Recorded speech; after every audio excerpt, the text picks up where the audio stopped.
কি করি দেখ দেখ আমু কি করে এত খুশি হয়েছি সকালবেলা দেখে দেখ। বিসমিল্লাহ।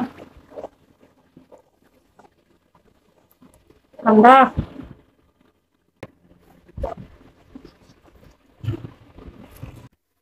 আসসালামু আলাইকুম, কেমন আছেন সবাই?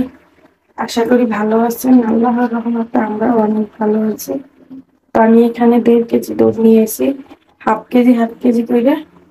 তো এগুলা দিয়ে আজকে আমি দই বানাবো, দেখি হয় কিনা। আমি আগে পরেও দই বানাইছি, হয় নাই। তো আমি এখানে একটা পাতিল নিয়েছি, বড় একটা পাতিল নিয়েছি। পাতিলে দুধগুলা ঢেলে দেবো। ছিল তো অনেকদিন হয়ে গেছে।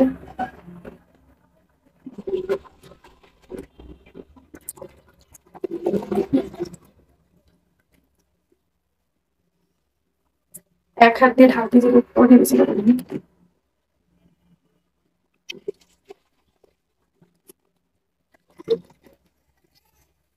কি বাবা, আমার বাবা ঘুম থেকে উঠছে।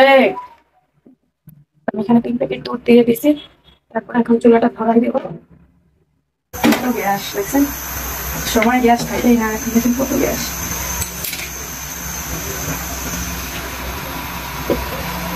কিন্তু অনেক জানান লাগবে, আর নাড়তে হবে। দুধ ছিল ওই দাগ পর্যন্ত ছিল, কমিয়ে যায় কতখানি কইছে। গাল বন্ধ করে গুঁড়া দুধ ছিল না বাসায়, তাই আনতে গেছিলাম। এখন এই যে গুঁড়া দুধ এরকম ভিতরে একটু দুধ মিলাইলে দিয়ে দেবো।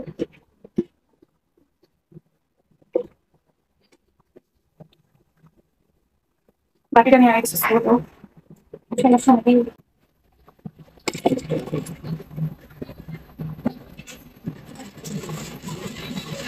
দুধটা দেওয়া ভালো হয়েছে একটু।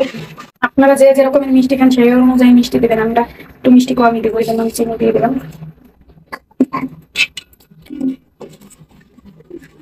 বেসন নাই, কয়বার মিশে গেলাম, কেবল দুধ নিয়েছে। হ্যাঁ, আবার অক্টোপাস রান্না করছে, অক্টোপাস এই যে ভেজাইছে। রান্না ইউটিউবে দেখে কিভাবে রান্না করে।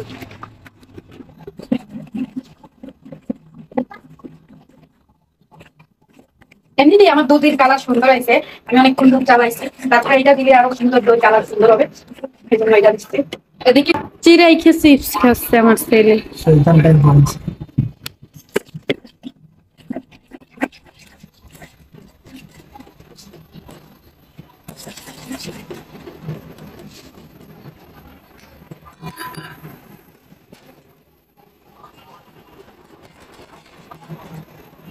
এখন কি তাপরে ভাই, এত কষ্ট করে বানাচ্ছি, আল্লাহ কি করবে জানি না, হবে কিনা। এটা এখন দুধের ভিতর দিয়ে দিবো। কালার দেখছেন?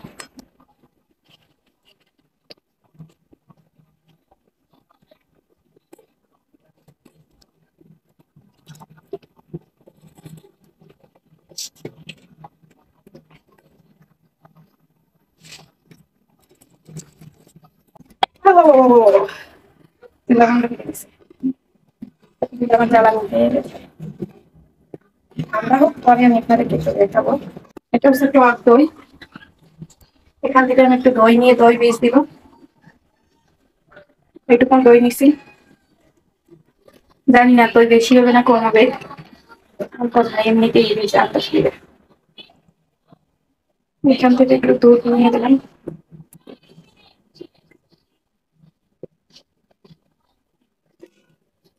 মিশাইয়ে তারপর দিয়ে দিব। দুধ কমে কত কমে গেছে দেখছেন, কালারটা কি সুন্দর হয়েছে। এখন আমি এই দই বীজটা দিয়ে দিব।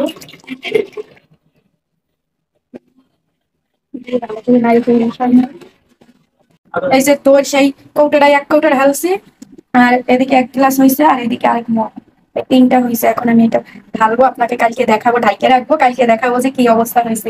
কয় ঘন্টা পর সকালবেলা আমি দেখাবো আপনাদেরকে। খাতা সেলাই করতেছিলাম, এই নতুন খাতা আমি এর উপর দিয়ে দিচ্ছি। আমু কি করি দেখ দেখ আমু কি করে দেখ। এত খুশি হয়েছি সকালবেলা দেখে, দেখেন আমার দই কি সুন্দর জমছে। আমি জীবনে প্রথম হয়েছে যা দই বানালাম, সুন্দরই হয়েছে। এখন আমি আপনাদেরকে দেখাবো না, আমি ফ্রিজে রাখি তারপর কাইটে তারপর দেখাবো। ফ্রিজে গরমের দিন গরম গরম ভালো লাগবে না, ফ্রিজে তুলে ঠান্ডা হলে ভালো লাগবে। আর এই যাই দেখেন এইটাই দই ছিল, এইটাই বানাইছি, এটাও সুন্দর হয়েছে, সবগুলো দই সুন্দর হয়েছে। এখন খাইতে কেমন টেস্ট, তারপরে খাইয়ে আমি আপনাদেরকে যখন খাবো তখন আমি দেখাবো। আর এগুলো দিয়ে যে ঢাইকে দিচ্ছিলাম, তারপর কম্বল দিয়ে রাখছিলাম, এটা হচ্ছে এটা ঢাকনা। এখন ফ্রিজে রাখি। আমার আবিদ খাইতে চাচ্ছে, ওকে আমি একটু খাওয়াবো ওই গ্লাস থেকে। এখন আমি আপনাদেরকে দইটা খেয়ে দেখাবো যে কেমন হয়েছে। ফ্রিজে আসছিল, বের করছি, ঠান্ডা ঠান্ডা দই খেয়ে দেখাবো যে কেমন বানালাম আমি। এই যে জীবনে প্রথম বানাইছি দই। তো খাই। অবশ্যই দইটা ডিপ ফ্রিজে রাখছিলাম তো দই নিয়ে গেছি। বিসমিল্লাহ। ঠান্ডা।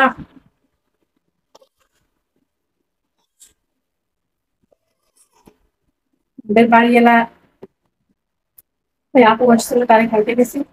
সে বলছে যে মাশাআল্লাহ অনেক সুন্দর হয়েছে। আসলে এটুকু মৌসুম করে পানি ডিপ ফ্রিজে রাখা ছিল, ওই জন্য ওখানে ভিজে তারা খাইতে গেছিলাম এখান থেকে। তো দইটা কত সুন্দর জমছে, এটুকু উনারে আমি দিছি করে পানি একটু ছাড়ছিল মনে হয়, এই জন্য। আর এদিকে দেখছেন কি সুন্দর জমছিল। আমি আগেও দই বানাইছি, কেমন জানেন? আসলে আপনারা হাসবেন। এই যে দুধ হালকা কোনো মতো একটু গরম দিয়ে তারপরে তেঁতুল দিয়ে ঢাইকে রাখছি, তা হয় নাই, যেরকম দুধ সেরকম রয়েছে। বুঝতাম না, ইউটিউব কিছু দেখতাম ওটা। এখন যেরকম আমি বুঝি, আগে কি এত বুঝছিলাম? কি সুন্দর ফুল দেখছেন না?